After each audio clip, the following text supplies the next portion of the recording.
Pause second. Hey, this is Bret from the Smart Detox Facebook group.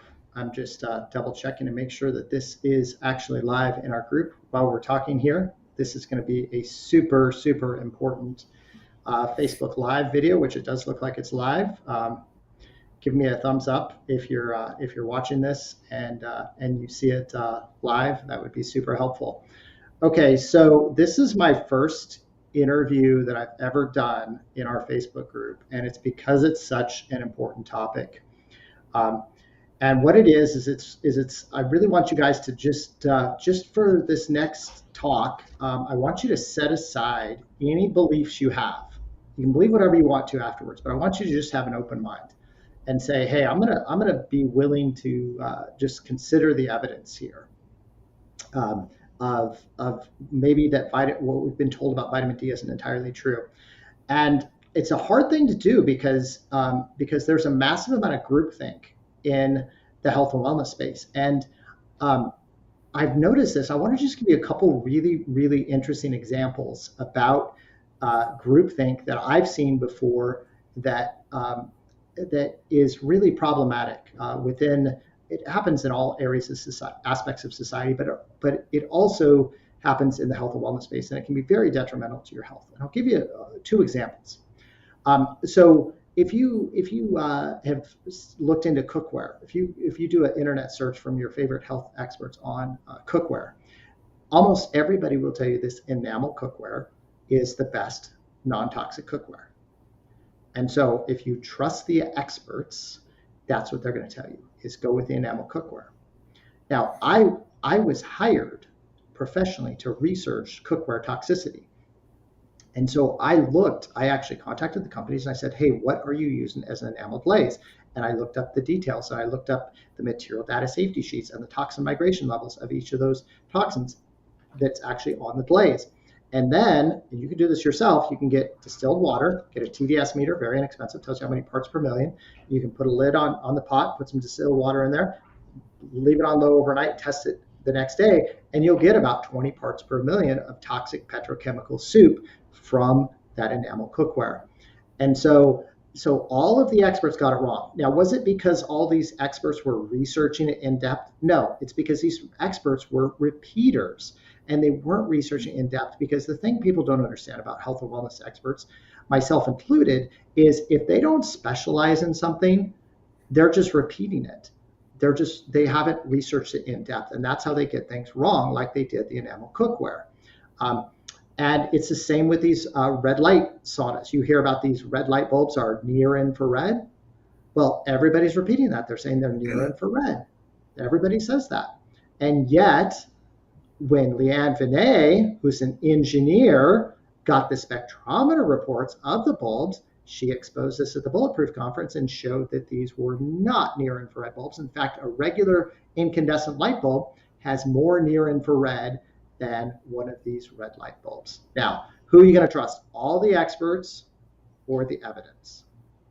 See, and this is really the problem. And that's hard for people, because we want to trust these experts because they're kind, they're caring, they're hardworking, everything else. But they're not specialists. Leanne was a specialist. She's an engineer. She knows how to look at the spectrometer reports and interpret them. None of the other people did. So people are still repeating that. They're near infrared saunas. They're not.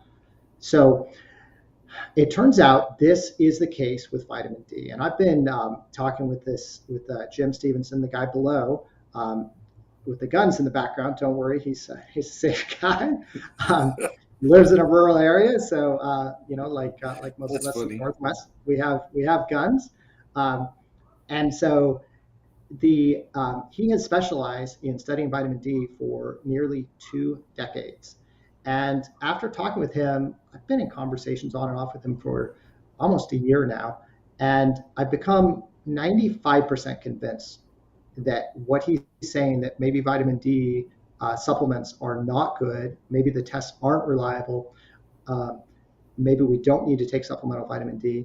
I was 95% certain. And I'm the type of person that I almost don't believe anything. Like, I literally don't believe in creation. I don't believe in evolution. How would I know what's true? I haven't researched it in depth. How would I know? So I just withhold belief. So I'm an extreme skeptic. So for me to actually believe something takes an incredibly high level of evidence. And after I got to researching this, I learned about a person named Alan Gabby. Now, for those of you who don't know, he's considered the father of medical nutrition. This guy has researched and written an incredible book that's like $400 on nutrition, and he's researched this for like 30 years. And he says the exact same thing that Jim is saying, that vitamin D supplementation is not necessary, it's not helpful, it can be detrimental. And he's not just saying that out of his opinion, he's saying, here is the science. Here is the science, here's the evidence. And so what we have going on here is we have a conflict of the people who research it in depth saying one thing, and the wellness influencers just parroting the narrative, which, by the way, happens to be $1 billion narrative. So follow the money here. I'm not making any money doing this. Jim's not making any money. Ethan's not making any money.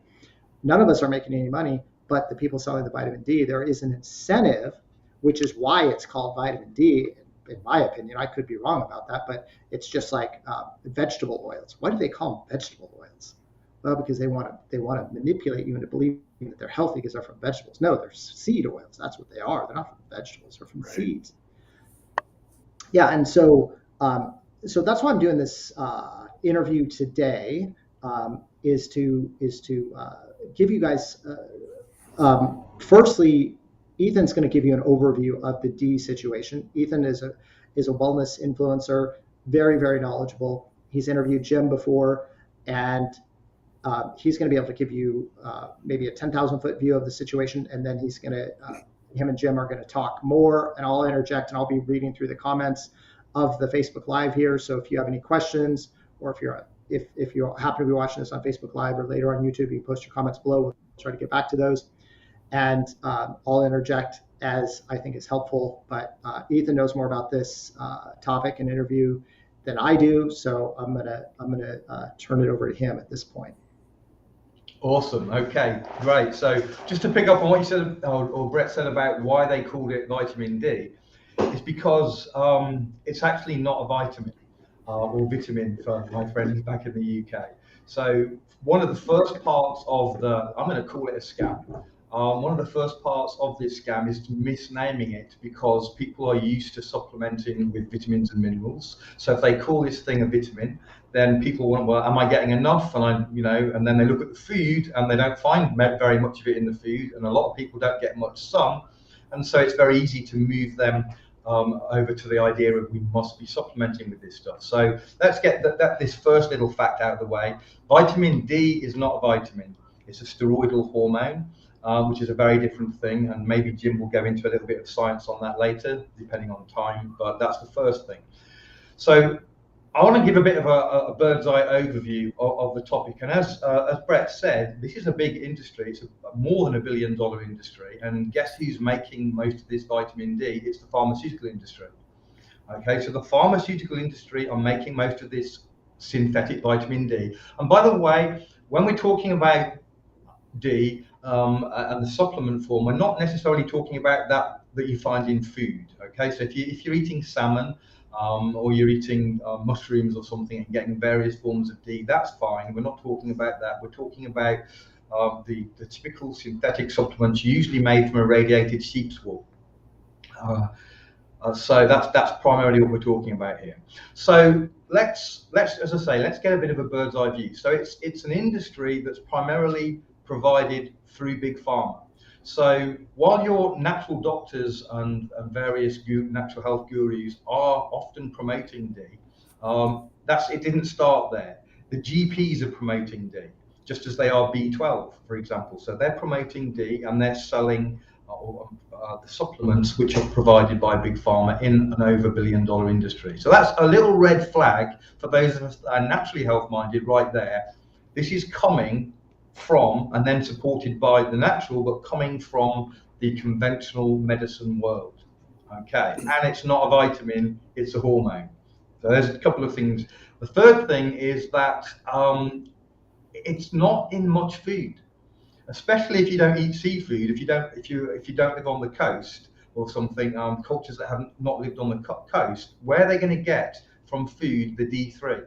There's very few foods in it, and that should. Hold on, if it's so important, why is it that it's in hardly any foods? Just a question that you might want to ask yourself. Okay, so there's a few little red flags to start you thinking that maybe not everything is quite as it would seem. Now, right now, there's a lot of the natural health world are pushing D as part of a protocol for the current thing going around. Everyone's saying you've got to get D to reduce your chances of this flu thing. Okay, so again, let's just think logically about that. I happen to live in Brazil. Now, most people probably know without me needing to tell you that Brazil has a lot of sunshine. Okay, most of Brazil doesn't have a winter. It's sunshine pretty much all year. So if we're getting our D from sunshine, then it would be difficult to imagine a culture that's going to have a more D than Brazilians. Yet, this whole flu type epidemic thing, did it happen in Brazil? Yes, it did. Okay, according to the narrative that they give us, while you in the States were going through, huge surges last year in the winter, it was actually summer here in Brazil. And the same thing was happening in Brazil in the summer. So if D really prevents some of these things that they claim it prevents, how does that fit into the thinking of these people that are pushing that? So I just raised some of these issues just to say that there's question marks that you need to be asking yourself because there's these red flags. Now, one of the things that hopefully many of you are aware of that they often do, many of these deceptions begin with tests that tell us that the cause of something is actually something else than the real cause. I'm trying to be careful with my language here because of some of the things I'm talking about, but hopefully you know what I'm talking about. Okay, so they have a test that tells you you're positive or you have this or whatever, and the test that tells us that is not reliable. Let's say that, not reliable, or we could go to the extreme of utterly fraudulent.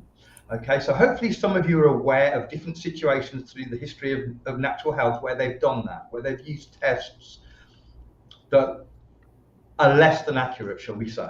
Okay, so if you're aware of that, let me tell you that that is the foundational problem with this whole D thing. So the first question that I'm going to briefly cover, and then we're going to go to Jim for some of the science, is we are being told from many, many sources, Big Pharma and the natural gurus and what have you, we're being told that we are deficient in D. And if we're deficient in D, then it would be a logical step to say, hey, if we're deficient in this thing that we need to do something about that, and then step in their answer, a synthetic irradiated sheep's wool from lanolin product that they call vitamin D. Okay, so the beginning of this lie is that they are using a test which I'm going to say is fraudulent. It's a fraudulent test. Okay, so that is the beginning. So we're going to start with that. And I'm going to explain it first in simple terms before we get to Jim. Explain what they do. So basically, in your body, and a lot of people aren't going to know this, when your D is measured, you think your D is being measured, right? That's not the case, because there are different types of D in your body. And I'm going to split it into two simple types. Active D, that's the stuff that does something. And inactive D, that's the stored stuff that gets converted into the active as required. Okay, so that's the two types of D in your body. So the active D is the more important because that's the D doing something in your body. But of course, you need stored D as well if you want to make the active D as necessary. Okay, so when they test your D, guess what they do? They utterly ignore your active D. Now, on its own, you should already have a major problem just finding that out. When they measure your D, they ignore all the D that's doing anything in your body, and they only measure the stored D. Hopefully, you've got a little alarm going off in your head. Hang on a minute, hang on, that can't be right. No, that is right. Okay, they are only measuring the stored D, but it's worse than that because there are at least 14 substrates, 14 parts of this inactive D in your body or more. There's at least 14 in your body. So that's what they're measuring, right? No, that's not what they're measuring. They ignore 12 of those substrates and they only measure 2. So they ignore all of your active and they ignore most of your inactive, and they measure just 2 substrates. We could say ingredients if that word is confusing, but 2 ingredients of the 14 plus that there are is all they measure. Now, to give you an analogy, hopefully you already can realize how utterly useless that is. But I'm going to give you an analogy just to help it to sink in. Imagine that you were given the job as a mayor of some city. Your job is the mayor. You've got to make policies and make decisions. And so one of the things you need to know is how many people are in your city. So you send people out to count the people of your city and get back to you with the numbers so you can make policies. So they go out and they count all the people, and they come back and they give you a number, and you make your policies on that number. However, what they don't tell you is that when they counted the people, they ignored everybody that was outside of the house. In other words, all the active people, the ones at work, the ones at play, whatever, they ignored all of them. They only measured the inactive in the house people. But worse than that, they didn't measure all of the people in the house. No. They only measured the people in the house fast asleep. They ignored 12 or 14 people who were actually in the house watching TV, cooking or whatever. They just did the ones fast asleep. They counted those and they came back to you as mayor and gave you that figure as the population of the city figure. That is literally how nuts what's going on with the D is. That's what they're doing. They are giving you that figure because now you believe that you are deficient. Now it's even worse than that, because they changed the numbers. Back in 2010, the numbers that they used to have, I think it was 30. Jim can correct me when he speaks, but I think the number was 30, and they dropped it to like 12 and a half. Anything above 12 and a half, and you were deficient. So they just totally changed the scale as well. So there's a whole load of different factors that come into play that cause you to be deceived, and it all begins with basically tricking you into believing that you are deficient in something that you are not deficient of. Because when you actually measure properly, which means you include your active D, almost nobody is deficient, even the people in the northern climates, which is why you don't see too much in the way of rickets, which is one of the symptoms you see with deficiency in D. You're not seeing many people in the UK and in America with rickets, right? No, you're not. Because you haven't got many people that are deficient in D, because most people get outside sometimes, and you don't need to be out that much in the sun that much of the year to get sufficient D when tested correctly. So that is a kind of overview of the problem. Okay, that's why you or many people are believing that they're deficient, because they have a test. It's the same reason that people are believing that they have a disease that they don't have, because a test is telling them so despite the evidence. I want you to look at the evidence and forget what people are telling you is the truth. Instead, look at the evidence. Okay, so the inactive D is something called 25OH D. Okay, and the active is 125 D.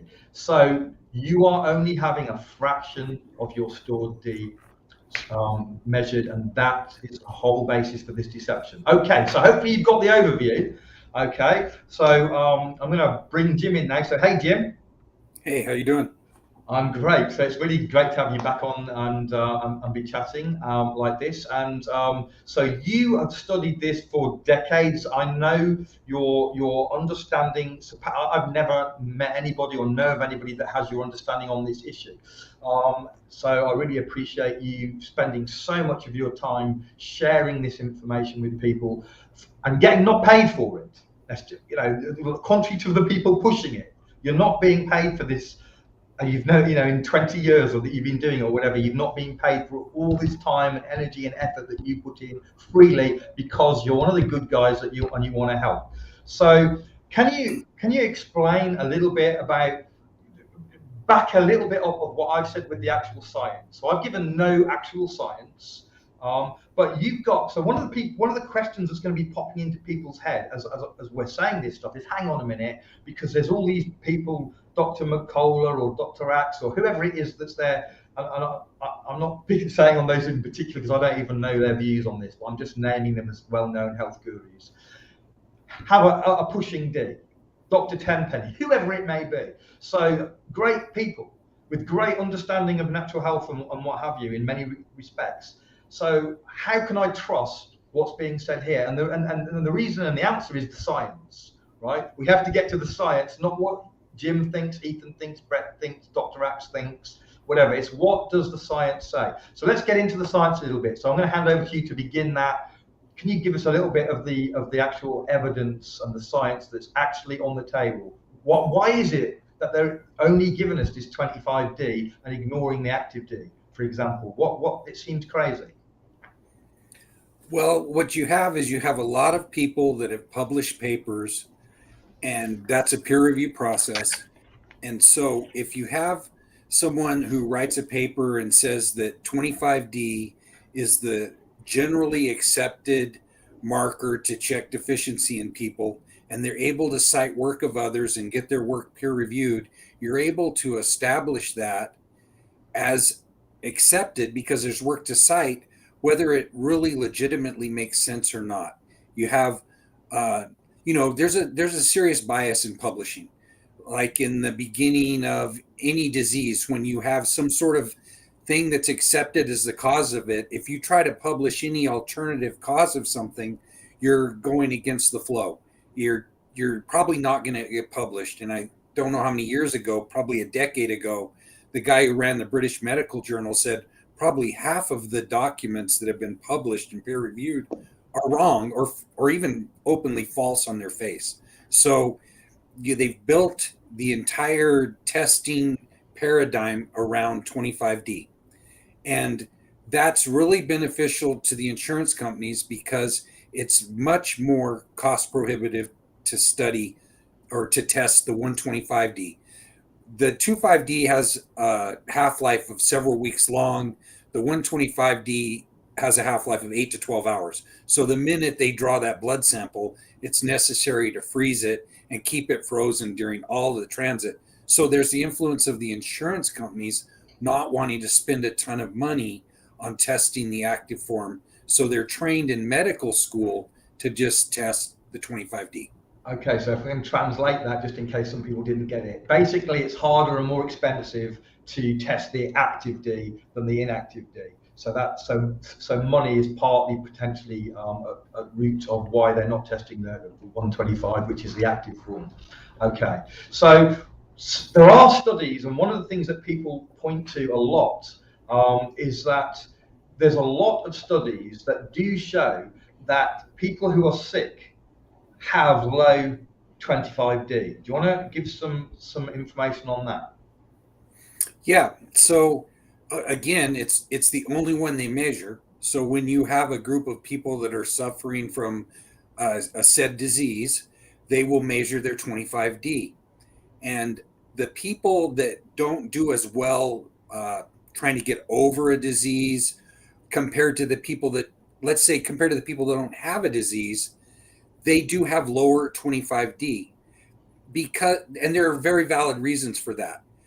But the reality is that unless you were to look at their active vitamin D levels too, you couldn't blame the inactive 25D for their disease. The 25D itself is something called a negative acute phase reactant, which means it gets lower when you have inflammation or any kind of illness going on. It naturally ends up being lower. The vitamin D binding protein that shuttles it around is also a negative acute phase reactant. So 25D is going to be lower in sick people just because of the nature of the molecule we're talking about.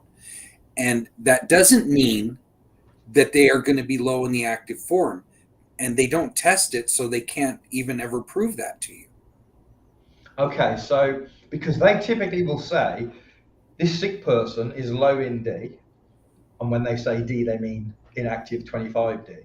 So they'll say that proves that people who are low in D are more vulnerable to being sick. That's their claim. There's a correlation they give, which is bad science already, as obviously you'll be aware. But they do this correlation. You're low in D and sick, therefore the low in D was the cause of the sickness. Now what you're saying is that the sickness, which often will involve inflammation, is the cause of the low D. So because you're sick, you have low D. And the easy way of finding out would be to measure the active D. And what happens when that happens? Because it's not normally done, but it has been done, right? Right. Well, in my experience, when people are finally able to get the 125D tested, it's number one, not low. And in the sickest people, it's very high. In fact, there are papers written. The title of one of the papers is High 125D coupled with low 25D. And that's very common. There'll be people that are watching this video that have finally been able to get their 125D tested. And like I said, at a minimum, it wasn't low. And in the sickest people, it's high. So that destroys all of the associations right there. The minute that you have sold the idea that your low 25D caused your illness, and you look at the molecule of immune response, the one that does the work, and it's not low, and it's in fact high, all those associations just unraveled. Right. So sick people tend to have low 25D, the inactive one, and they tend to have high active D, the 125D. That tends to be high, the one that's actually fighting the sickness effectively. And they ignore the active D. They measure the low one and say you're low, so therefore we need to supplement with this D because you're so low, but you're not low, you're actually high.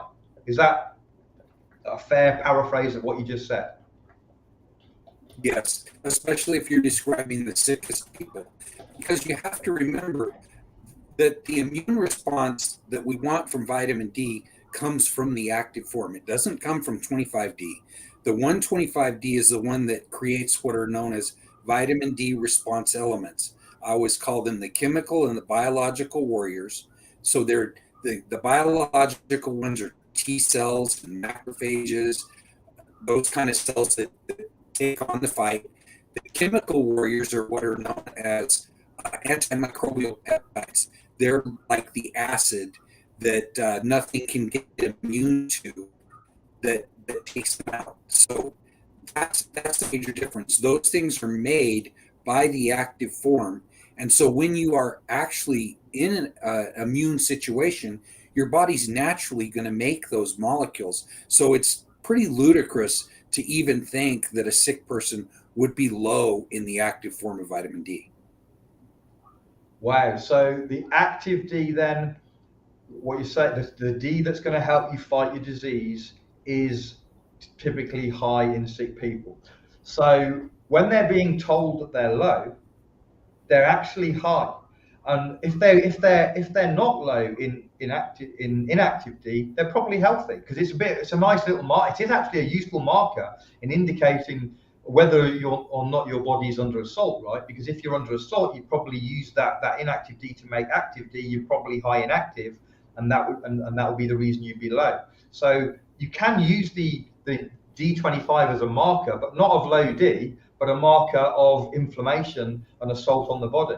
Would that be, again, right? Yeah, that would be correct. But I would change one thing there. You're not using up the 25D to make the 125D in the sense that it's causing it to be low. It's because the body does not want runaway active vitamin D. The body literally is sequestering, in certain situations, the 25D in an active protection. I'll use the example of iron anemia of chronic disease. A lot of situations, the body will reduce iron from your blood to protect you. And it's not a true form of anemia where you need to supplement or replace it. Your iron homeostasis is still fine. That's the same with the vitamin D. And it's not that you are lower in the 25D overall in your body. You're just lower in what the body's willing to have in serum. Remember, in order for 25D to exist in serum, it has to pass through your bloodstream or through your lymphatic system if it's oral, into your liver where it's activated by an enzyme. It's typically housed and stored there. That's the chief storage organ. Your body has to be willing to let it out into serum. So it regulates that. And I use the fuel line in your car as an example of the blood. So when your body is letting 25D out into your blood, take the example of the car. Is the car running when you check the fuel line? Because you don't check the fuel line, you check the tank, but we don't have a test of the liver. But the car may not be even running. It could be idling. You could be going through a school zone. You could be on the Autobahn. The body decides how much 25D to have in serum. But the 125D has a diurnal rhythm.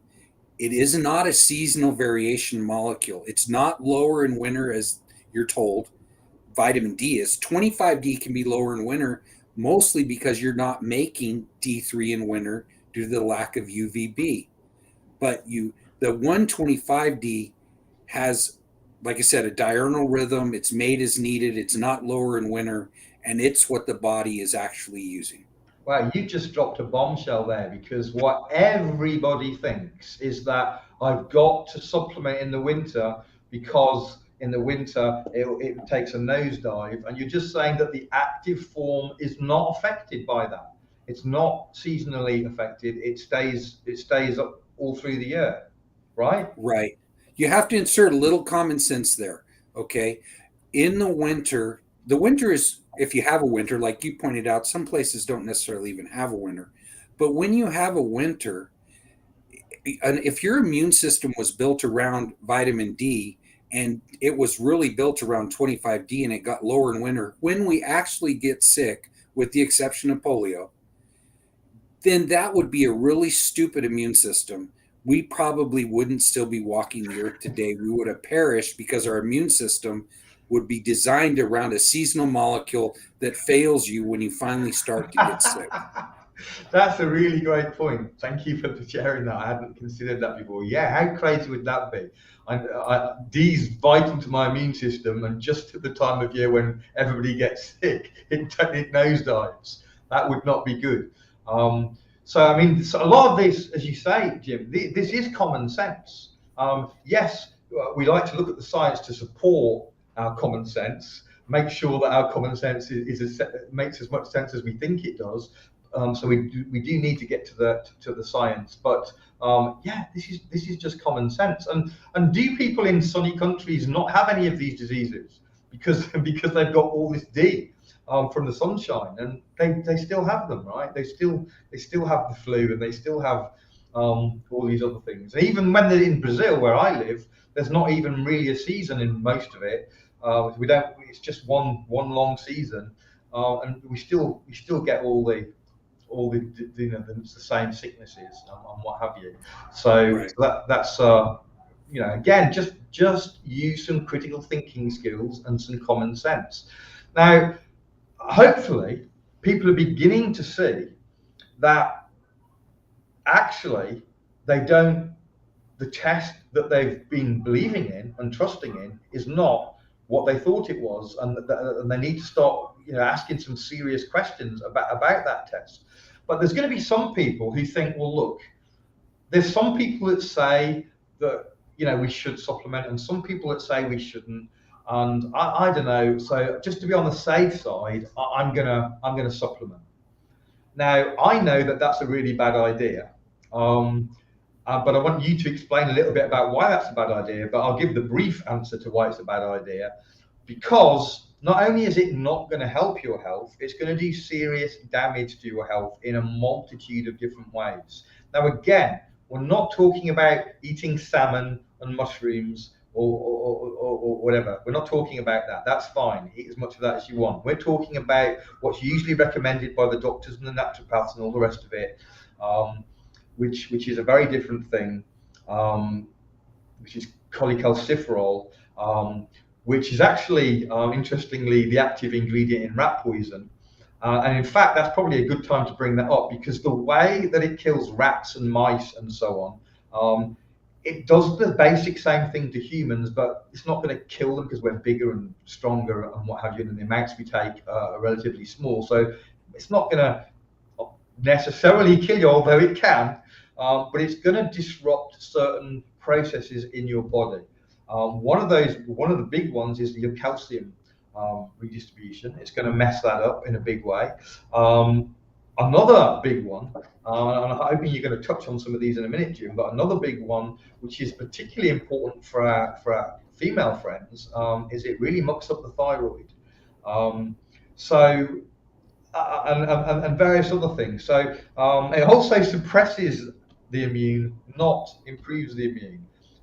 However, just to make a quick point, sometimes suppressing the immune can make you feel better. A lot of doctors use drugs with autoimmune disease to suppress the immune to reduce symptoms. So suppression of immune can make people feel better, even though it's actually a bad thing to do for the most part, unless the symptom's going to kill you. But suppression of the immune isn't actually long-term healthy. So D can suppress immune. But do you want to just share a little bit about some of the ways in which D can harm your body as a human being? And we know it can do it in animals.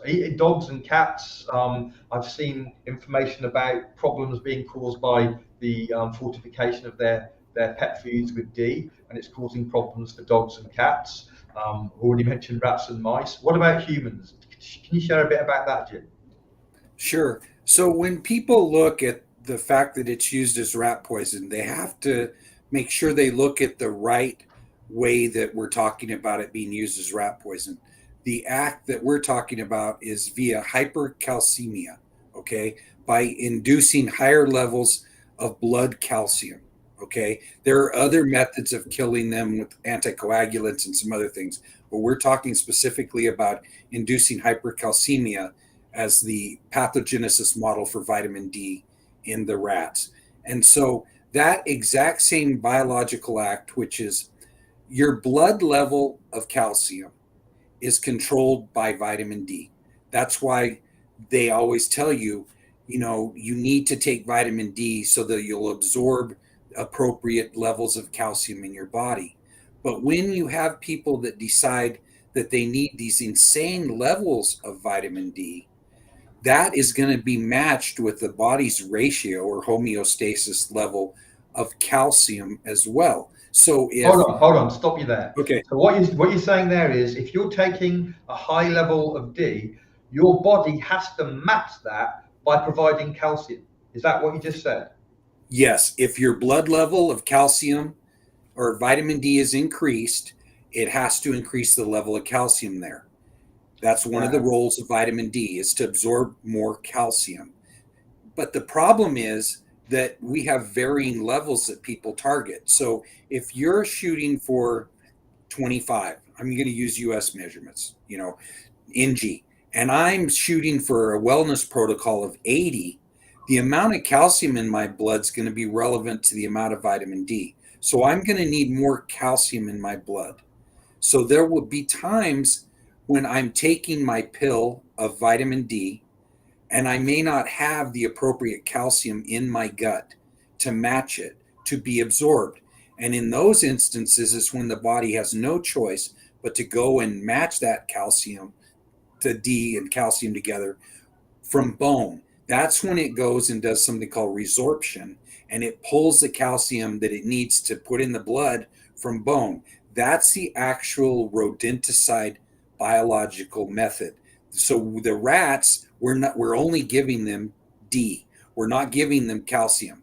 They have no way to match it, so it's pulled from bone and it creates stones in their kidneys and it kills them.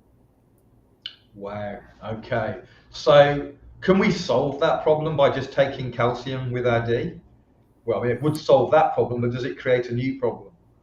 It creates a new problem because when you don't need it in the first place, all of those mechanisms of handling the vitamin D and handling the calcium and activating stuff uses up the body's resources. And when you're using biological processes, they're all governed by your telomeres. You can only do something for so long without exhausting the body. And so you notice that when people get old, they give them things like Fosamax or other type of drugs for osteopenia and stuff like that, so that they don't continue to pull bone out. So this is a major driver of osteoporosis. Osteoporosis is the non-lethal version of rodenticide in humans. Wow. Okay. So a very, very bad idea. Now, so that's the bones, and obviously you do not want your bones being weakened for anything. What about thyroid? How does D impact on thyroid? Okay.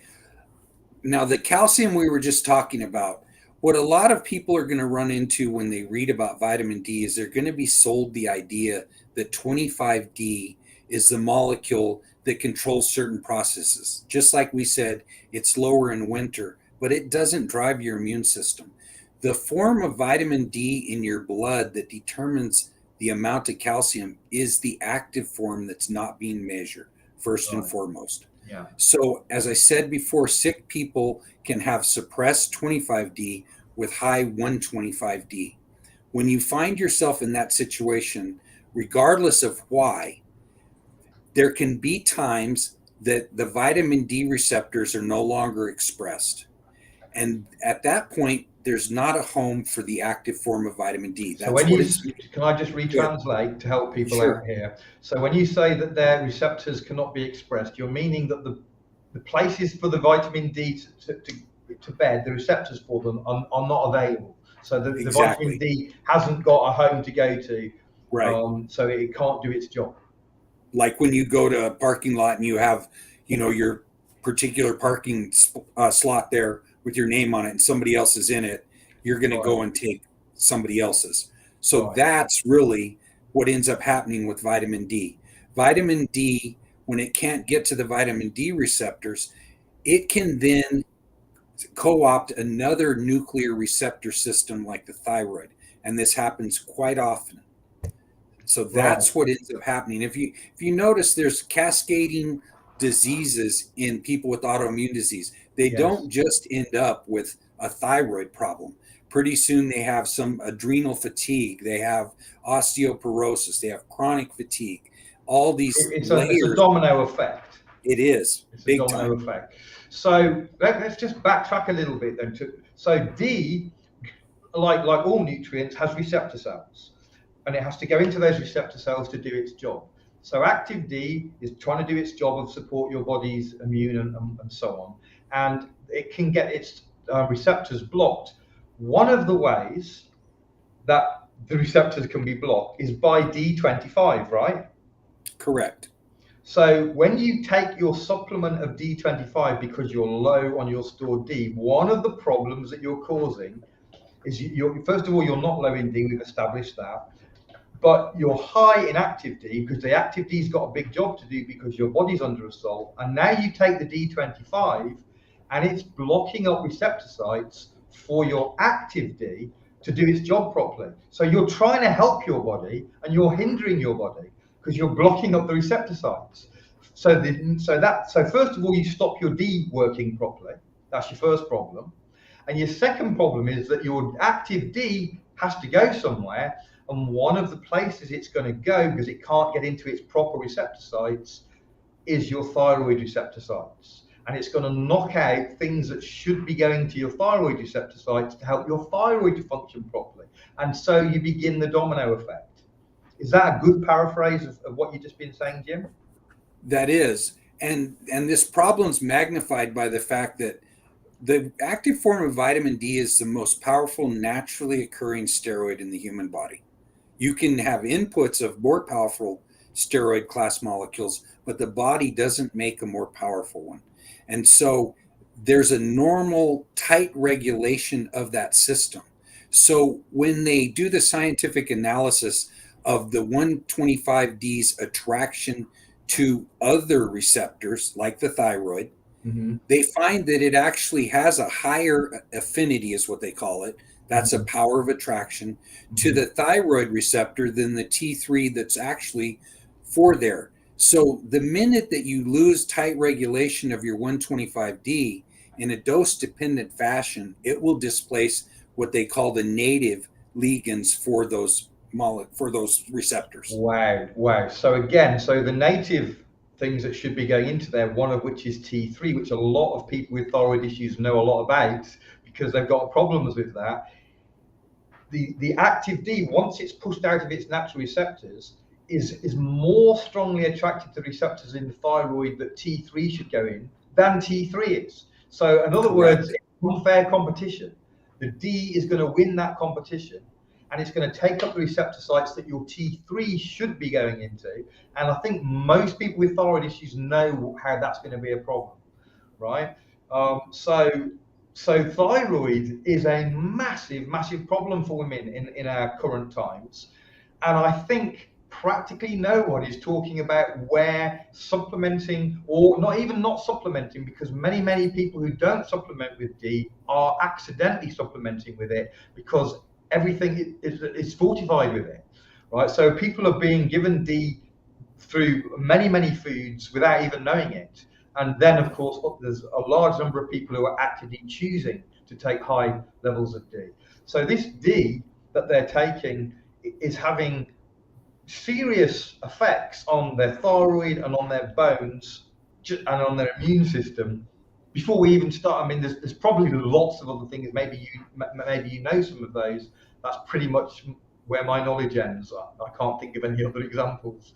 But that is big on its own. That is huge. So the point I wanted to bring, really, the major point I wanted to bring from that is for those people who are kind of on the fence about, well, maybe it's good, maybe it's bad, to be, maybe the test is good, maybe it's not good. And to be safe, I'm just going to take it. I want you to understand that is not a safe move. The safe move is to not take it. That's the safe move. So if you want to be safe, don't take D. Okay, get some more sun. Get some more sun by all means, and eat your fish and the few foods that contain D. And actually, there's going to be a lot of people that are going to ask the question because they're still not totally convinced. They still think I've got to get some D from somewhere. So, oh no, and I hate salmon. What can I do? So they're going to ask the question. So I'm preempting this question. I don't know if Bret's following questions on the thing and if anyone's asked this, but one of the questions that I know they're going to ask is, what about lights? Can I use lights in the winter to get D safely? Is that something that I can do? What are your thoughts on that, Jim?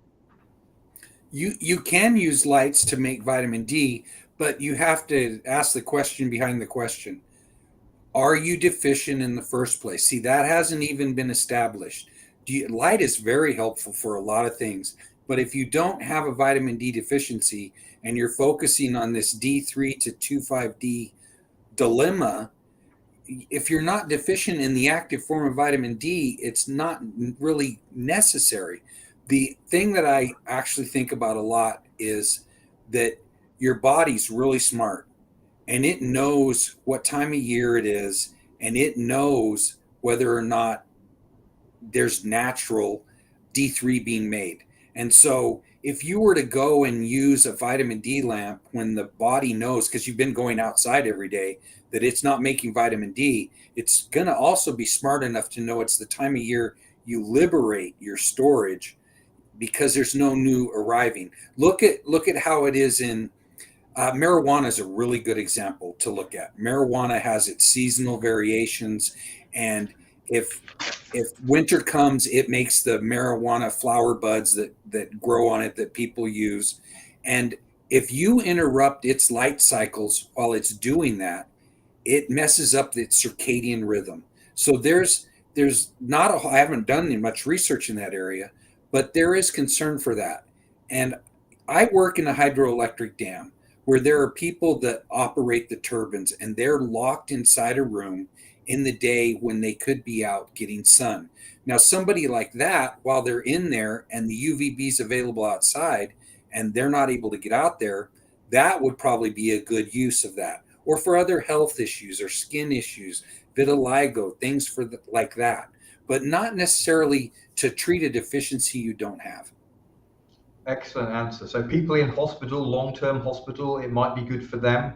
So anyone who's just not getting outside, maybe. Okay, that's really, really helpful.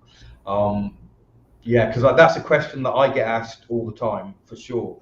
So are there any other areas of damage that you're aware of that taking the synthetic D does, other than that we've already mentioned? I mean, they're enough. I mean, we don't need more, but are there any others? I'm just curious because I'm not aware of any. Well, we talked more about making your bone porous, the osteoporosis piece that's tied to rodenticide.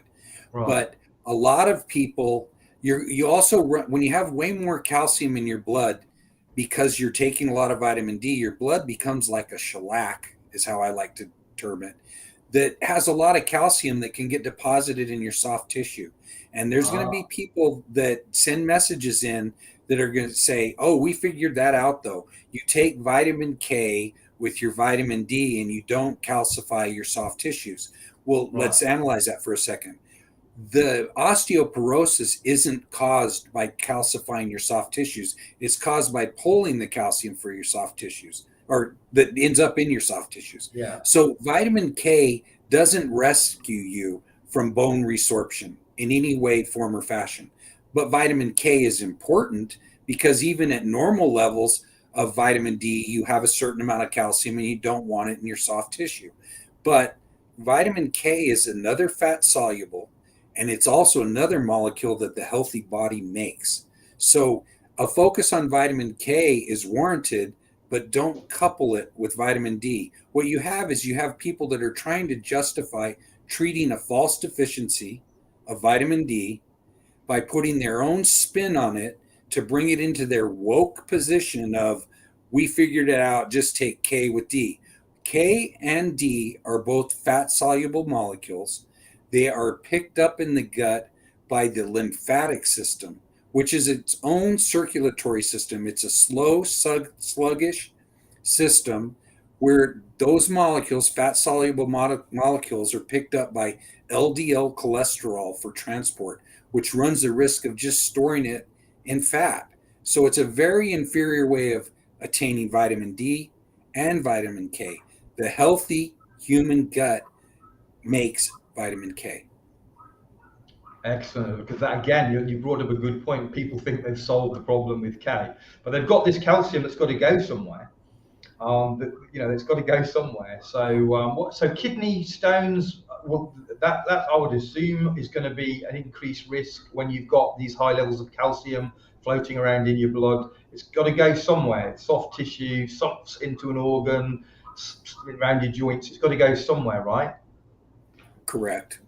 Right. Okay. So there's a lot of people that have those problems. Now, there's going to be people that say, that are still, there's a lot of this information might be the first time they're hearing it. It's very difficult to shift position overnight from one place to another for some people. Some people can do that. They can just go, oh, okay, the new information changes things, bam, that I was wrong on that. Thank you for that. Other people, it's more of a challenge to do that. And some of them are going to be saying, but their favorite guru, who they rate as brilliant on natural health or whatever, he's not going to be a specialist like you, but whatever, they still rate this guy, and they're going to think I trust this guy. I don't know Jim Stephenson, I don't know Ethan Leeds, or Bret or whatever. I'm going to trust this guy. So one of the things I say is, look, you shouldn't be trusting anyone based on who they are, first off. Right? Forget credentials, forget they're a nice guy, forget they're right on some other stuff and they're really good on some other stuff. You've got to look at each individual thing on its merit. That's the first thing. And so one of the points of what we're doing here is to try and bring you some of the science and some of the actual facts so that you can start to look at the merit of the case that we're presenting to you. Now, so what I would ask you, Jim, is let's say that there's a doctor of such and such that somebody trusts, and they want to know, well, how do I know if Jim is correct? Because I can't read science. Jim sounds good. What Jim's interpretation of the science on this, but this other guy has a different interpretation, and I can't know which. So there's going to be my understanding of it, and I've studied it fairly deeply, nothing like you, Jim, but fairly deeply. But the basic arguments that they have rest on false assumptions. I think that's fair to say. Would you agree with that? I agree. Right. So and often that's the way that there's something that's accepted as fact early on, and then everything else is built upon that house of cards. Okay. So we've got to get to that root assumption. So what would be the prime false assumption that the other side has, and what would they need to? So if I was to say to you, we want them to provide a paper proving what, that's an assumption that's underlying their thing, what would that paper be that you'd ask them to provide? That paper, that's really simple. You would want them to be able to show you a study where a deficiency level of 25D results in them also having a deficiency in what it becomes 125D. There aren't any papers that demonstrate the deficiency in the active form with the absence of the hypoparathyroidism and chronic kidney disease. And those two conditions are defects in activating 25D. In all of the time I've studied it, I've asked for and searched for data sets on the deficiency where they actually measured the active form, and that was deficient as well. That does not exist. Okay, so again, to paraphrase, so there's a basic assumption that they don't need to measure your active D because they're measuring your inactive D, which they seem to think is related. So if you're low in inactive D, they're assuming you're low in active D. So that's the basis of a lot of the arguments that they present. And what you're saying is there is no study showing that to be the case. That's an assumption. Their whole argument is based upon this assumption, and they have no evidence for that. That's correct? That's absolutely correct. And from this day forward, you guys can start asking anyone that thinks they understand vitamin D to find that paper, and you'll find that no one can produce such a paper.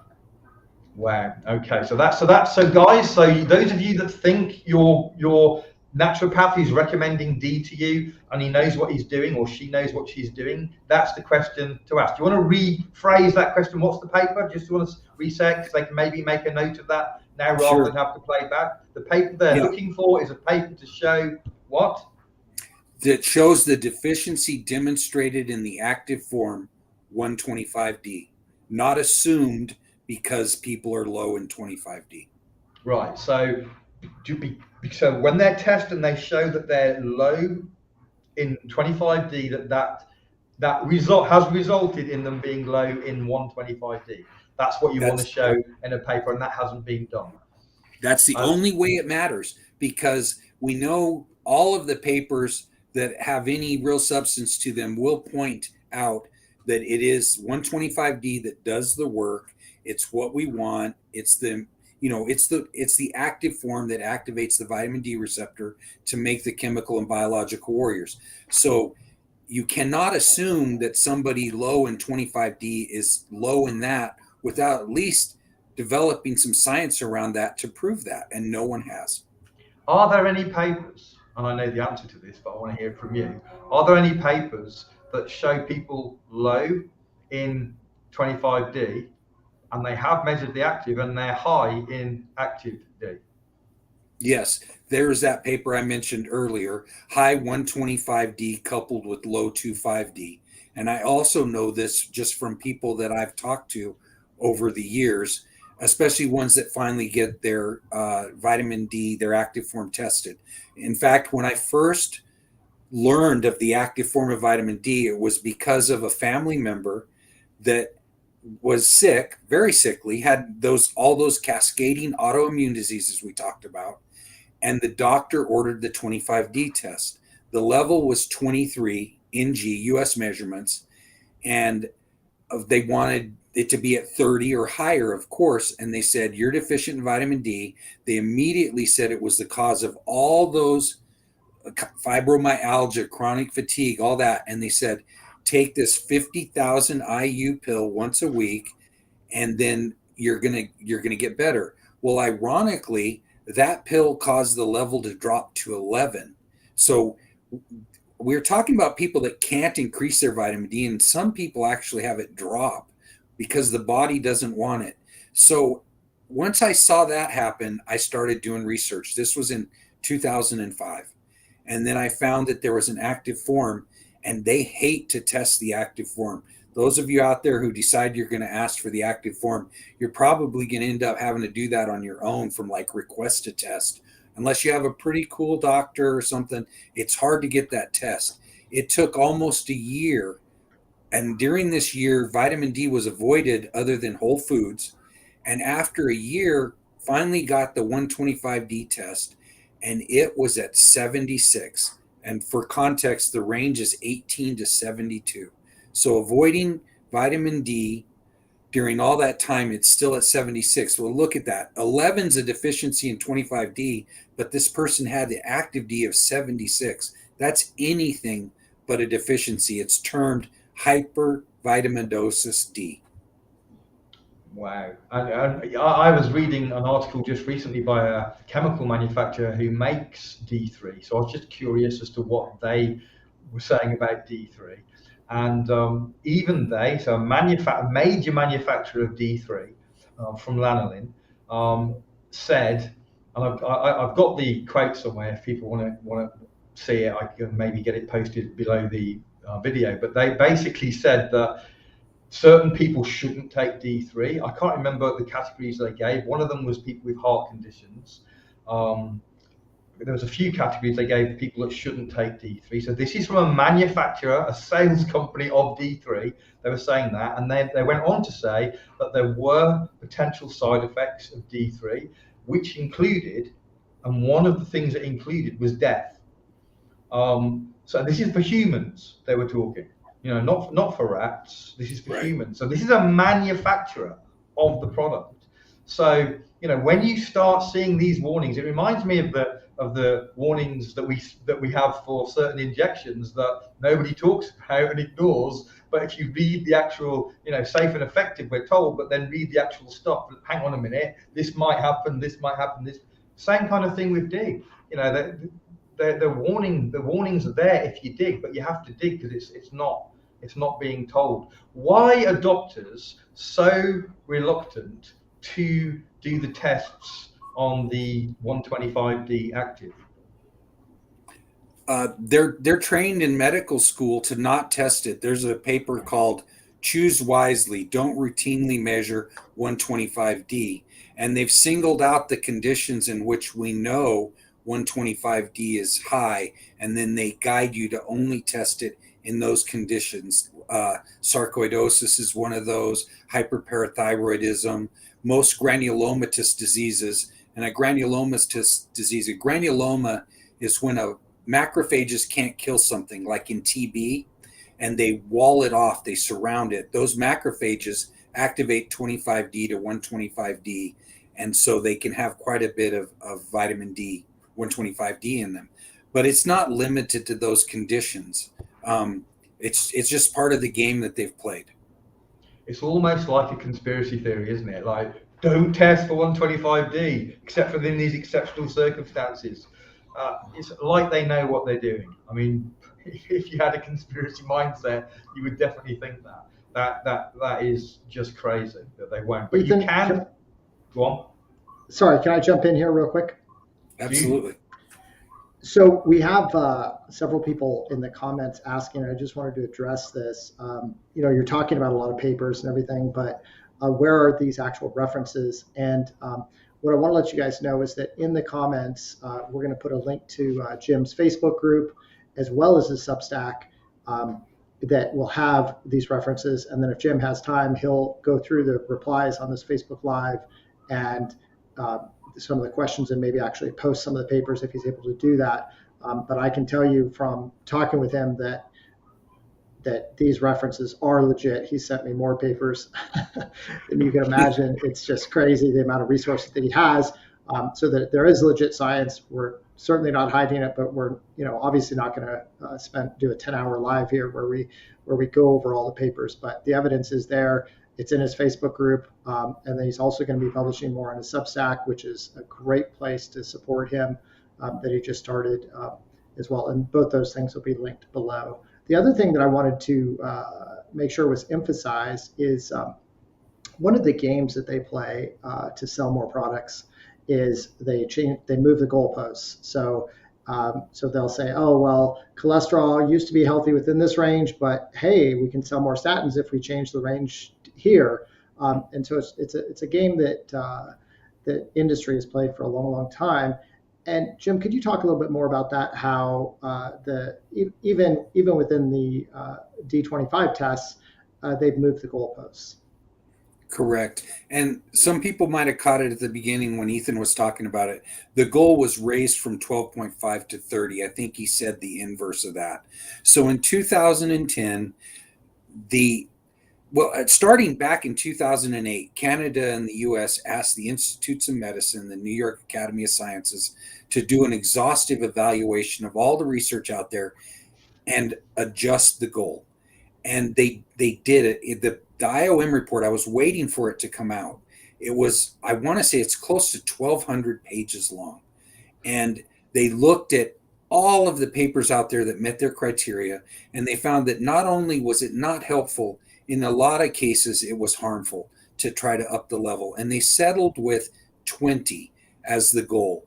And I think they moved the RDA to 600, but they said in some of the literature, 700 IU should be enough from all sources to get everyone to 20.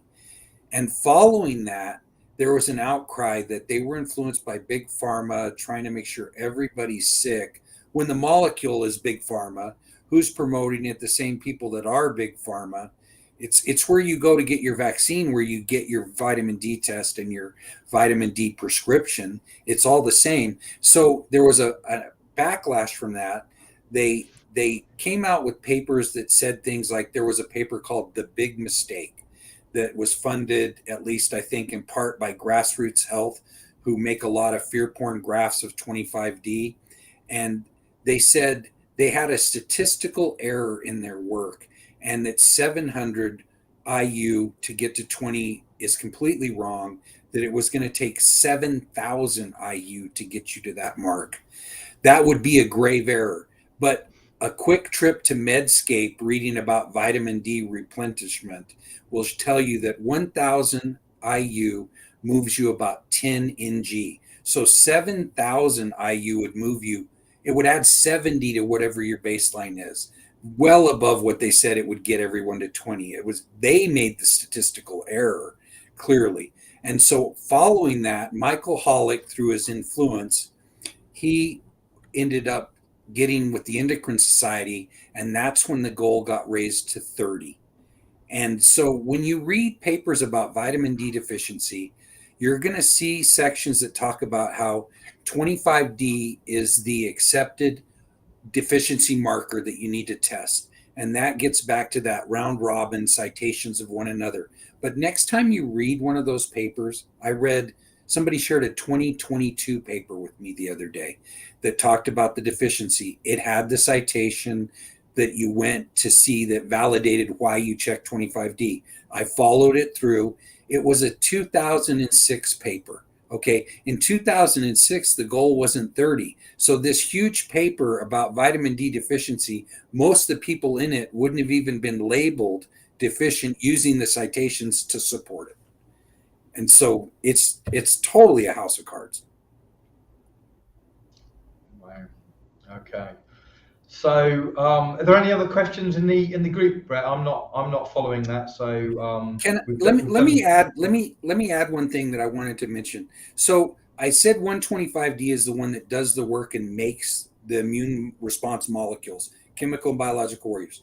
In the blood, it's also the molecule that sets the calcium level. Those are different roles. Okay. So when people are told they need to take more vitamin D, they're told they need to take more vitamin D, usually for the immune side. But a lot of the literature will tell you that vitamin D helps you increase your calcium. But who was low in calcium in the first place? Is anybody even checking if they need to increase vitamin D? And if you do, and it's for the immune side, you're measuring the wrong molecules for both of them. But it's a complete disconnect. Well, the question that would come to my mind in raising calcium, which obviously it would do by taking D, is that raising calcium has a major effect on magnesium. And magnesium is something people are generally deficient in, and is very, very, very important mineral that you're now going to be pushing down as the calcium raises, because they work in antagonistically. So if calcium's going up, your magnesium is going down. True.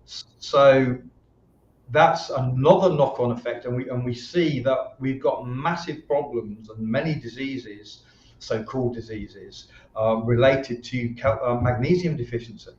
And so many people probably again are not looking at the link and where D comes into that overall picture. So yeah, that's a very interesting point. Yeah, so one of the questions of our group members on Facebook is, are all vitamin D tests invalid? I wouldn't say they're invalid.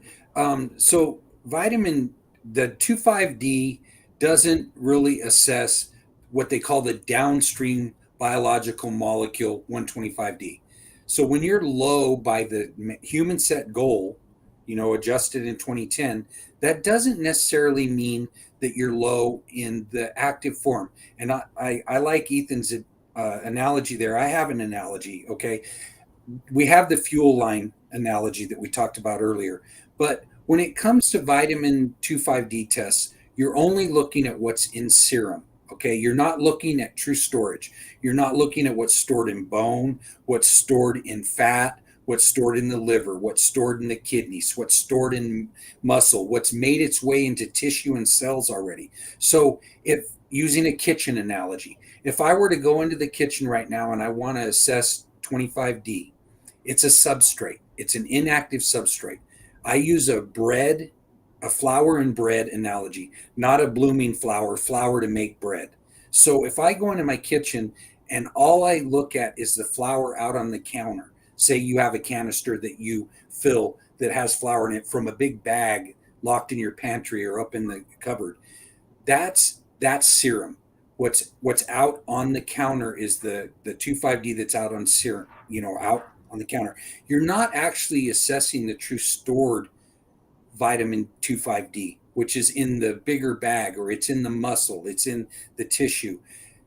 And so you're not really getting any idea of the stores of it. And at the same time, you're not looking on the counter for any of the bread which is made from it. You're refusing to look. So if you had a baker come in last night and they used up all the flour making loaves and loaves of bread, and you ignore it by not testing 125D, you're missing the entire, you have the wrong picture of the metabolism. I like that analogy. But the 125D, sorry, Ethan, but the 125D is a better test because it's a better test because it tells you what your body's making out of the 25D. It's best to test them both. Healthy people that don't have any comorbid conditions don't probably need to test vitamin D at all. But if they test their 25D, it's going to probably be just fine. Their body it's not a marker for illness in them yet. So let's imagine we have a few thousand people that go and have a test. Let's say they all have the big C that we have going on right now, and they all go and they get tested, and they all have this in theory. And so they look at their 25D level. So the ones with the lowest 25D are going to be the ones that fare the worst for that condition. But those are also the ones that already have a comorbid condition. Could be diabetes, it could be any number of things. It could be TB, whatever you want to say. Whereas the people that do better, they're the healthier ones because they already had a higher level of 25D. Then they turn around and they prop those kind of studies up even further in the self-fulfilling prophecy way, where they give them some vitamin D. Let's give all of these people vitamin D. It might be D3. They might, in some cases, give them 25D. Seen that in the studies. So then the ones who are able to increase their vitamin D are the healthier ones in the beginning anyway, whereas the people with the comorbid conditions, their body doesn't want more vitamin D. Theirs doesn't rise. They continue to do worse even with supplementation. then they credit that supplementation and increase in 25D with them doing better, when in fact they were just the healthier people to begin with. If I can just add, Bret, to your original question, sure. Why the 125D? Again, obviously I agree with Jim that both are better, but if you're going to do one, the 125D is the active one that's doing stuff in your body. So if you want to know, if you're going to do one of them, that's the much more important one to do. The active one doing stuff rather than the inactive one with doing no biological activity. And what would the range be for that, Jim? If you're testing the active 125D, what's the range that it should be in?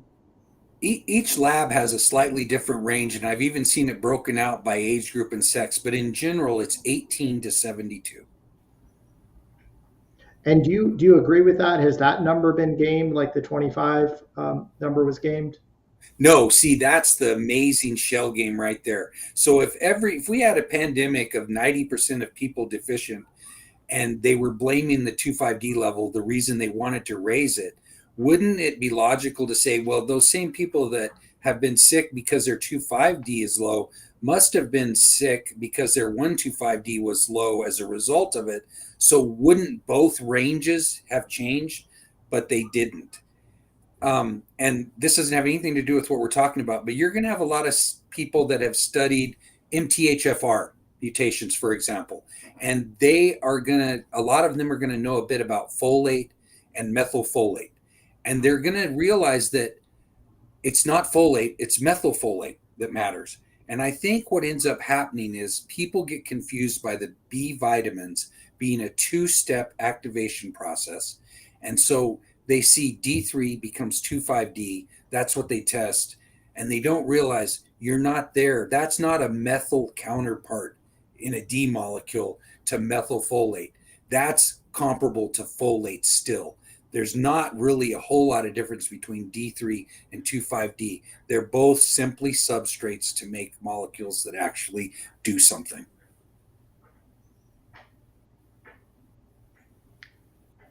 Thank you for that. And one other question that I did see come up was, how does the inactive convert to the active form? It's done by and large, when we're talking about the serum type of tests, that is done by the kidneys. So it has to first be absorbed, go to the liver. Inside the liver, there's a specific enzyme the body uses. It becomes 25D. Then when the body decides it's released into the blood, it travels to the kidneys, and there's a special carrier protein that syncs up with the kidneys. It's taken from them. That's vitamin D binding protein. And then the kidneys activate it and release it into blood. And like I said, it's a very short half-life, and it's based upon your immune response. But vitamin D3 can be fully activated in the cells. They have all the necessary machinery. And we can't measure any of that. So cells can activate it all the way from D3 to the active form. There's no way to assess that.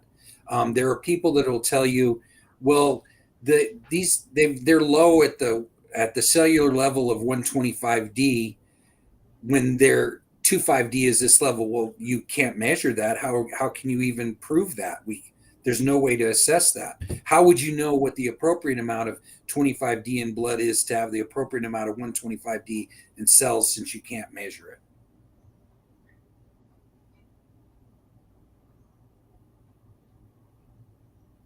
Excellent. That's very helpful. So if I could just share a little bit of my perspective on this, it seems like indigenous cultures have lived in northern climates for a long time. And this is before Big Pharma decided to sell them a hormone as a vitamin. It's kind of funny if I said, hey, Ethan, I got to get you on these steroidal hormones, man. You can become jacked like me. Not that I'm jacked, but you'd be like, man, I'm not going to take steroidal hormones, dude. Like I know bad things about it. I'm like, okay. What do I do to convince them? Oh, I need you to take this vitamin. You're like, oh, well, I know vitamins are good, so maybe I should look into this. Well, it's interesting how they call it that. And it's also interesting to me that having studied nutritional anthropology, that these cultures were incredibly healthy in northern climates, even inland where they didn't have access to like the Inuit and some of the Northern American Indians.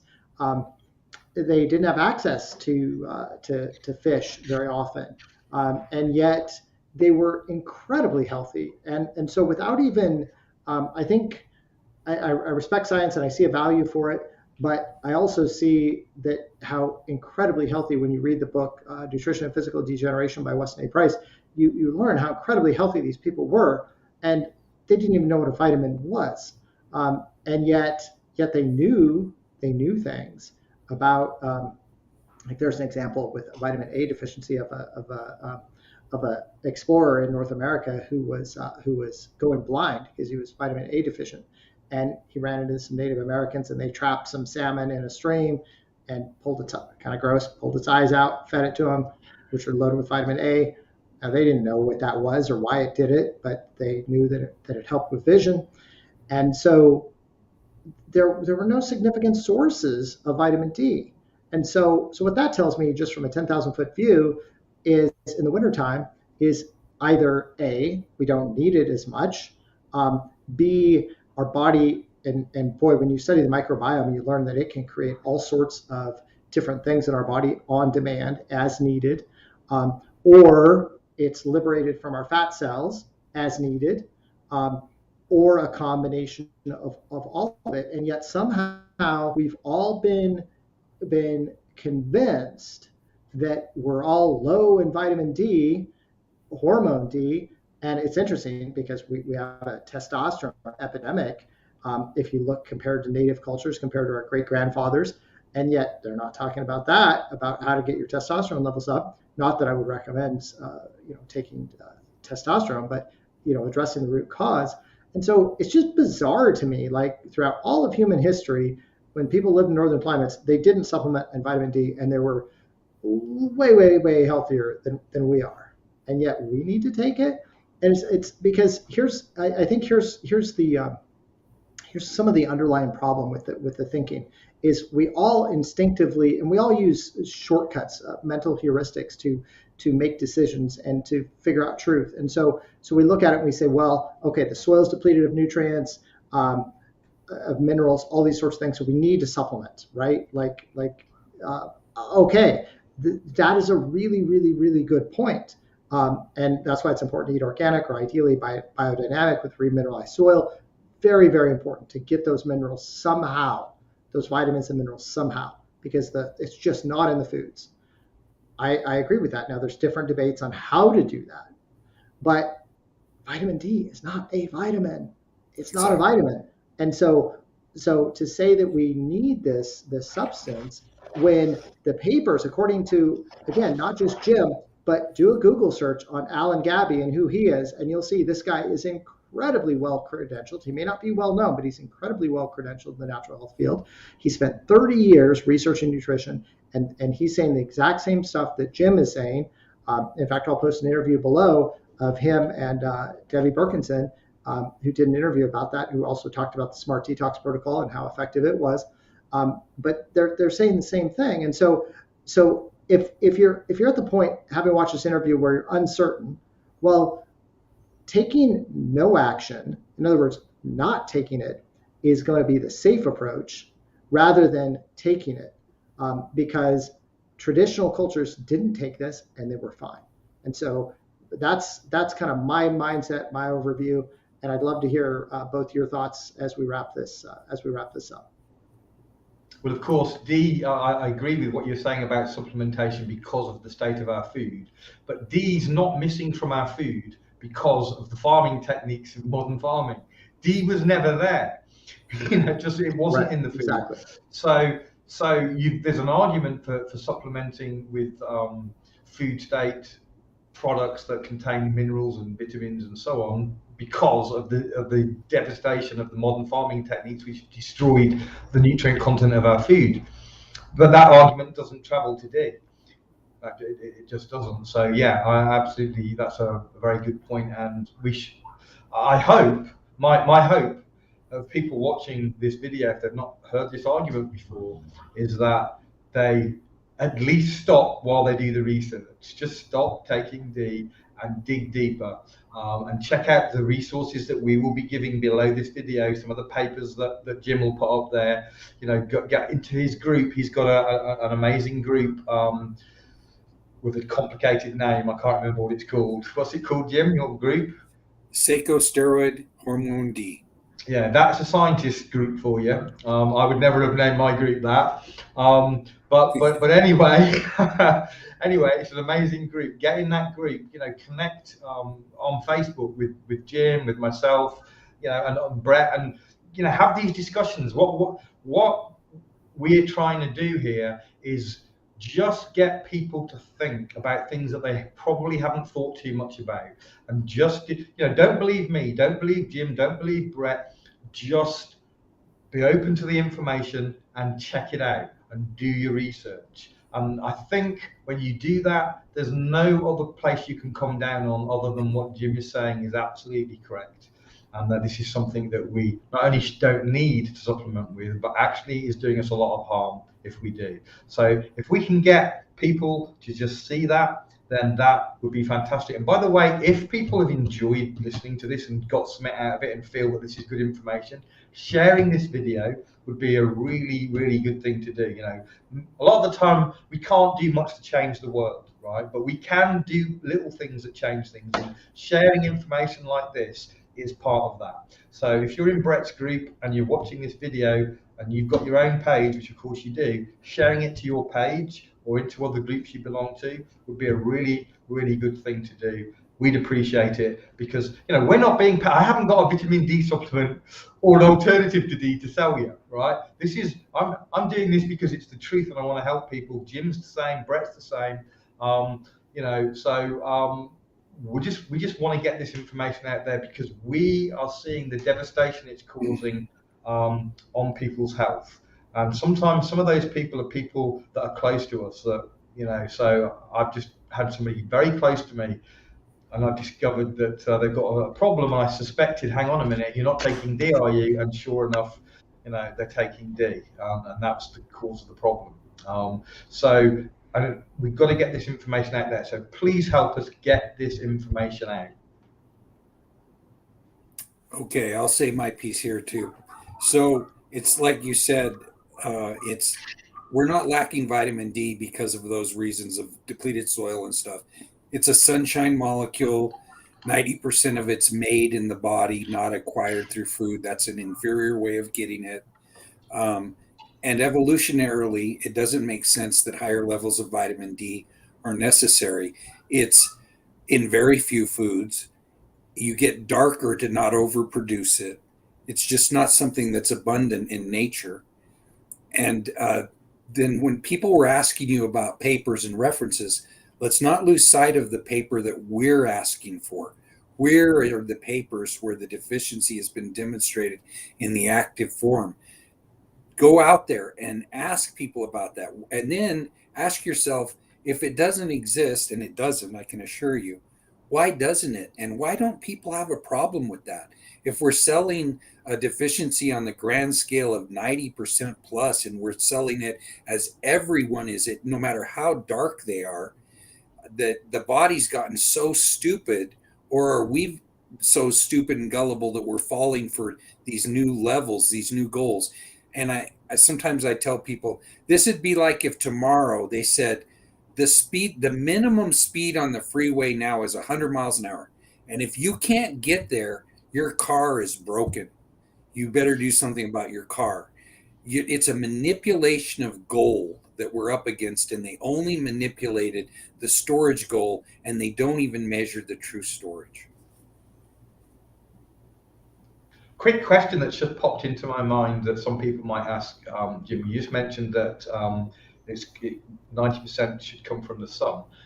A lot of people think that you need a lot of sun, or you can only do it in a very small part of the day when the sun's at a certain angle and you're naked, prostrate on the ground. What do you know about how much sun and how much skin we need exposed to the sun, and do we need it all day? I mean, have you got any comments on that? So the UV index has to be above 3 or above, I believe is exactly how they say it, to produce vitamin D. And it's only certain times of the year. It's because the angles for UVB to make it through. Okay, so UV index of 3 or higher. If you're at a UV index of 10 to 13, you're getting a lot of UV exposure. You don't want to burn. Of course, you don't want to burn. You don't want to prematurely age your skin. Michael Hollick, who with Hector DeLuca discovered 25D and 125D in the 70s, says hands and face is enough, 10 minutes. Wow.